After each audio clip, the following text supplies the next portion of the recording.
Yaroslav Trofimov, thank you so much for joining us. No Country for Love. This is your latest book, and a long line, quite frankly. You've had some prolific years. Walk me through how the idea for this book came to you. Well, this is my first novel. So all the books I've written before were nonfiction books about Saudi Arabia, about Middle East, and about the war in Ukraine, this latest war that started in 2022. And I was living in Kabul when the conflict in Ukraine really began in 2014 with the first Russian invasion, when Crimea was taken, when really bloody conflict erupted in the Donbass in eastern Ukraine. 14,000 people were killed at the time.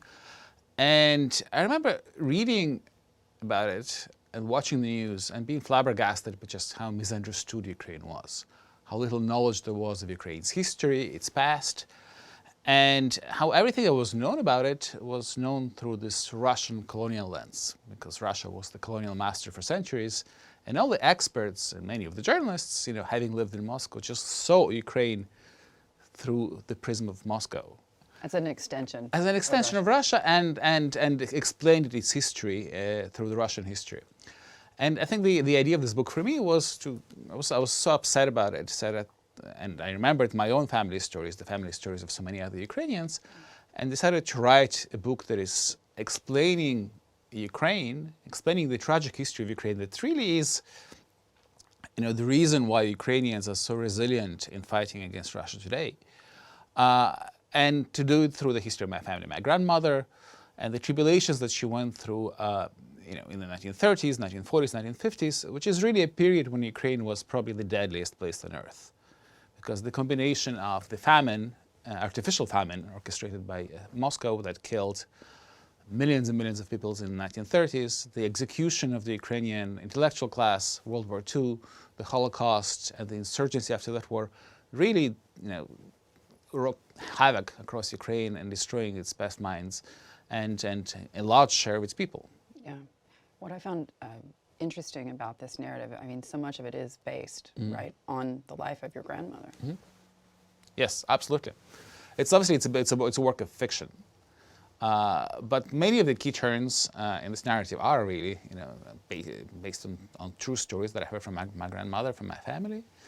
And sometimes reality is stranger than fiction, and some of the actually most stunning turns of events in the book are from real life, and it's informed by a lot of research as well. So I started writing this book in 2014, and I finished writing it just before the full-scale invasion of Ukraine began in 2022.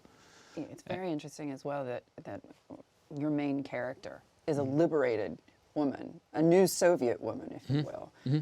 And she sees the events of her life through that lens. She's not torn by religion in the same way that her parents were.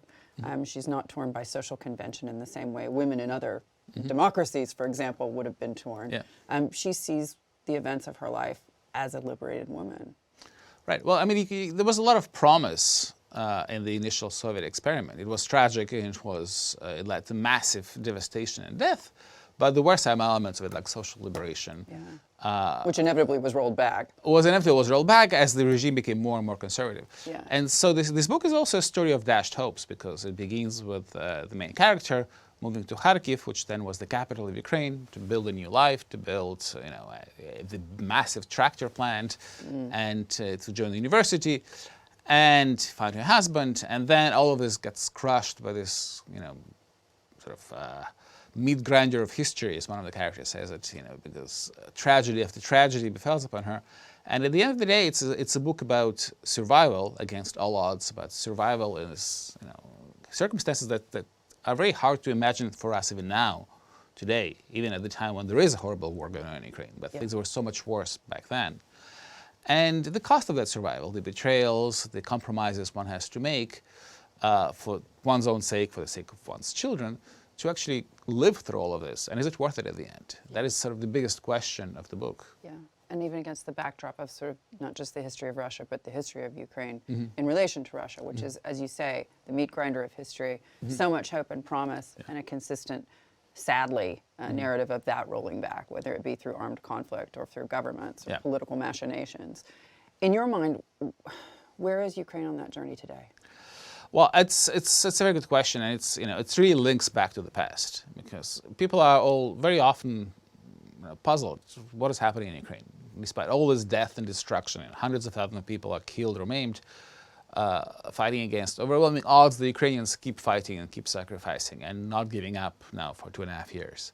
And I think the explanation for that lies in this past. That's in the fact that everyone like me has a family that lived through all these dark years in the 30s and the 40s and the 50s, when just being Ukrainian was a crime. Speaking Ukrainian could be a crime. And there was a mass genocide during the artificial famine. And so and these are the sort of policies that are now being praised in Russia again. The first thing the Russians do when they occupy a Ukrainian town, they destroy the monument to the victims of the first thing the Russians do when they occupy a Ukrainian town, they destroy the monument to the victims of the famine of the 1930s because they say it never happened. Revisionist history. Exactly. So on parts of Ukraine, it's sort of never again, but on the part of Russia, it never happened. Yeah. So it's a complete denial of the tragedies of the past, and I think that explains why the Ukrainians are fighting, because they know that the alternative to surrender would be so much more death. Yes. And so much more destruction, the way it happened back in the past. Yes. How does generational trauma play into not just the book, but also the Ukrainians' fight today?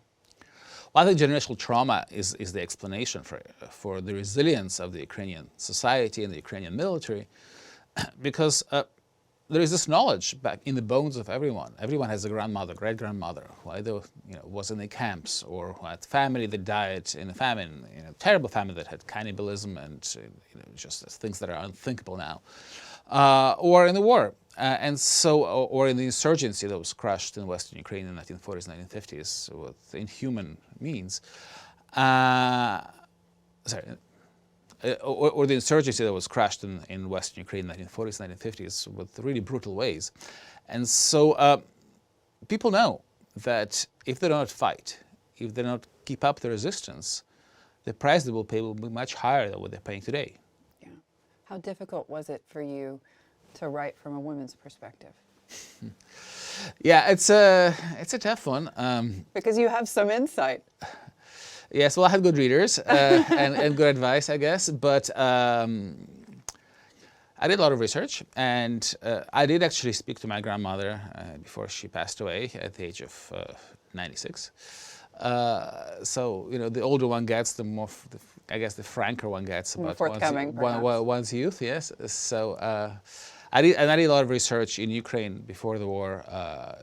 Going to libraries, to archives. So I tried to really create the narrative in a way that is most reflective of reality. It's obviously not a nonfiction book, but I had to be really accurate with the historical record and with the historical descriptions of the way things used to be. Yeah. You also, in the last couple of years, have written another nonfiction book. And of course, that's about your experiences on the front lines of Ukraine at the beginning of the Russian invasion.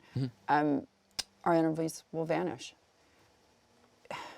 When you look at that book and the body of work that you did at that time and where we are today, what in your mind is the main difference? Is it the international backing for Ukraine in terms of weapons? Is it the fact that the entire world rallied around the Ukrainian cause? Perhaps not the global South, but certainly in the West? Well, actually, so Our Enemies Will Vanish really focuses on the first year of the full-scale invasion, and not that much has actually changed since then. If you look at the map of the conflict, here and there the Russians gained, the Ukrainians gained a little bit in the Kursk region of Russia, but overall, the overall front line hasn't really changed. So it's been a war of attrition going on since then. I think what has changed is the erosion of the Russian red lines. So things that were unthinkable back then, such as long-range Ukrainian strikes, all over Russia, hitting military airfields, oil refineries, Ukraine actually invading sovereign Russian territory.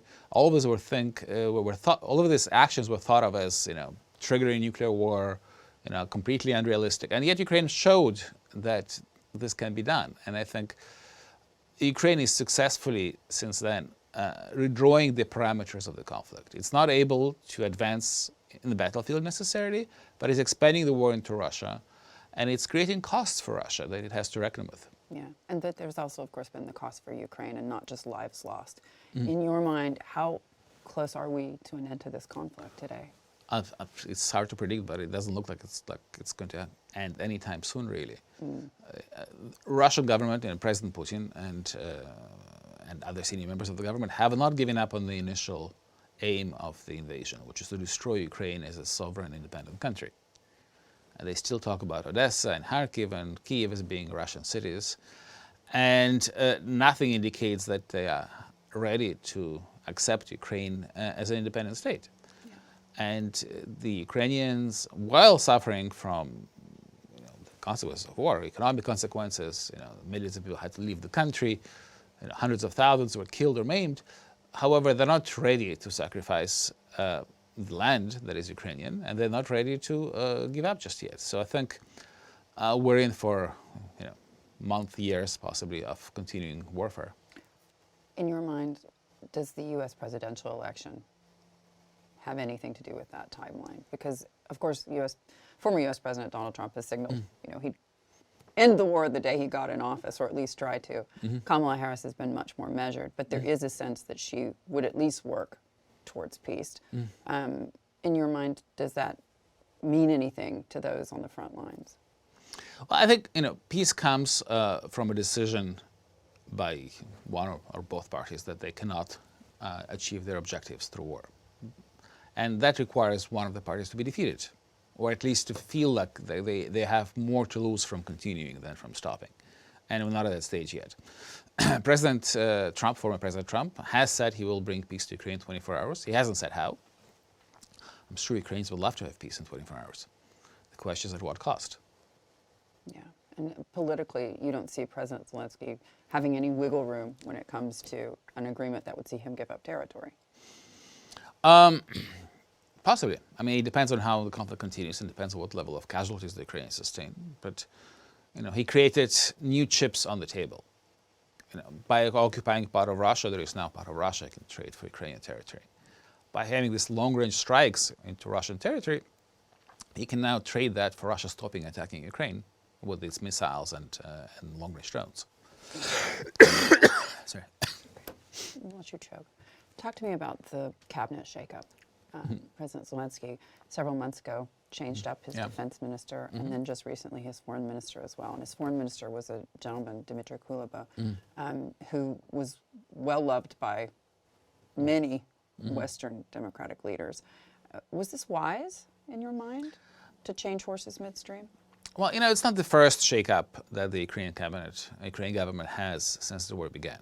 We've had the defense minister removed, we've had General Zaluzhny, the commander of Ukraine's armed forces, removed and sent to London. Controversially. Right, and sent to London to be ambassador of Ukraine to the United Kingdom. So the power really rests within Bankova, the headquarters of President Zelensky's administration. That's really where all the decisions are made right now. And he removed the foreign minister, Dmytro Kuleba. He appointed to replace him Andriy Sybiha, who was the main foreign policy advisor to the presidency, former Ukrainian ambassador in Turkey and Poland. And then in another sort of important shakeup, the Minister of Strategic Industries, which means the Minister of the Military Industries, commission was moved to the presidency to be the president's advisor for strategic industries, which is actually a raise, a promotion. So at the end of the day, the only two people who make sort of all the main calls are Zelensky and his chief of staff, Andriy Yermak. Who is a controversial figure. Well, everyone is a controversial figure. In your mind, especially with this, the promotion of is it now the ministry? He's now an advisor to the president. That, of course, is interesting from a business perspective because there were comments very early on by those in business in Ukraine. They were worried about being nationalized industries from energy to what is now military production. In your mind, are those fears valid? Well, I can speak to military production. I think what's happening is that there was a decision to really expand that sphere, which is critical for Ukraine's survival, especially in things like drone production, to the private sector. So there's there are hundreds of individual producers that are all competing for this projects and are being paid by the government, partially with Western assistance. And we have seen the results in the drone industry of Ukraine really taking a leap and developing technologies that allow it to strike very long distances, more than 1,000 miles away in Russia, and really dominating the battlefield with drones in a way that Russia cannot, even though Russia has a much bigger industrial base. And today, the drone warfare between Russia and Ukraine is the most deadly. Well, it's certainly critical, because everything is now determined by drones. FPV drones that cost a couple of $100 can now kill tanks, and that cost millions of dollars. And they're being used every day. In your mind, when it comes to the situation today in Ukraine, is it more or less corrupt than before the invasion? Well, it's hard to say. War obviously corrupts. Every war creates opportunities for corruption. We've seen it in every war in human history. Just read Catch-22. What Ukraine also has is a very robust independent media, and so it does expose instances of corruption. The scandal of the defense ministry, where the result of which the minister had to leave and some of his deputies ended up in jail, was because of exposure by the Ukrainian media about kickbacks in the procurement of actually eggs for the military, and you have scandals breaking out all the time, and action is being taken when it's public. So I think this is the strength of Ukraine when compared to Russia, where I'm sure there is just as much more corruption, but because it's swept under the rug, very often you see the results of that in the underperformance of the Russian military. We've seen Saudi Arabia and the UAE both instrumental in conversations between the Russians and the Ukrainians, working with the United States. How interesting is that to you? Because you and I have both covered the Gulf countries for a long time now. I think that seeing that foreign policy influence in quite this way is really a new move for the Gulf. Yeah, well, it's a trio really. It's Saudi Arabia, UAE, and Turkey. And I think they all three work in coordination on key issues. Obviously, the prisoner exchanges, but also exchanges of this recent hostage swap deal, in which my colleague Evan Gershkovich was released in Turkey, was also partially negotiated with the help of Saudi Arabia. And actually President Putin publicly thanked Saudi Arabia for its help in this. And so these three countries have this unique position of being aligned with the US, but also having full relations with Russia. They have not imposed any sanctions. There are flights every day from Dubai or from Istanbul to Moscow. And so they have these lines of communication and are trusted by both sides. But it's interesting, isn't it? Because a few years ago, I would have suggested that Saudi Arabia or the UAE be the conduit for conversations, for example, with China, between the US and China. And privately, I got a lot of pushback from US officials who were not interested in allowing that to happen. But this invasion really sort of upset the table, in a sense, and brought the Gulf Arab countries very much into the fore of international relations in a way that they weren't before. Right. But also, the US has a direct line to China. I mean, the US and Chinese officials meet and talk. That's not the case on higher levels between the US and Russia. So they need all the help they can get. Exactly. And, it's an issue of trust. There has to be a place for this exchange, for example, that both sides trust. Turkey or Saudi Arabia, UAE are one of these places. You're also the author of a book, The Siege of Mecca. Obviously, you covered what's been a drastic change for the kingdom in the last several years with King Salman and Mohammed bin Salman, his son, the crown prince. In your mind, does Saudi Arabia today have an issue when it comes to how quickly they've modernized, how quickly they've become, frankly, a new country under MBS's reforms? Well, it's hard to say. I mean, the one answer to this is that we haven't really seen any pushback that is concerning. There hasn't been violence, there hasn't been protests. So the society seems to be accepting all this, also because society has changed. With such a huge share of the population being young and much more open to these new ideas, to and these having changes. access to phones, which has changed everything. Yes, exactly. So, Saudi Arabia of today is a very different country from Saudi Arabia of even 10 years ago. And, I think the history of the book of the Siege of Mecca and the actual Siege of Mecca was that in 1979, as a price for supporting the government retaking the Grand Mosque of Mecca, which was taken by a bunch of radicals from all over the world. The government of Saudi Arabia at the time agreed to reverse sort of the slow liberalization of the country and to give the religious establishment control over much of the society. So that has ended under Mohammed bin Salman. The religious police was disbanded, and this, frankly, the country's on social level, in terms of personal freedoms, especially for women, is so much more open than it was a few years ago. Yeah. So they have learned the lessons in your mind of what it means to frankly, hand over your power to religious autocracy. Well, yeah, absolutely. But also, times have changed all over the world. Yeah. Talk to me about Afghanistan, because obviously you had a front row seat for not only the war in Afghanistan, but also, of course, the evacuation of the U.S. and the U.K. and other NATO members as they decided to leave that country. Yeah. Disaster to disaster. Where are we today? Well, there are two ways of looking at it, right? I mean, on one hand, yes, the Taliban regime is terrible. The restrictions on women are harrowing. Girls cannot go to school. Women have a hard time having permission to work. But if you were to ask ordinary Afghans, especially in the villages, not in the cities, many would tell you that this is all terrible, but there is no war. Yeah. Nobody's dying.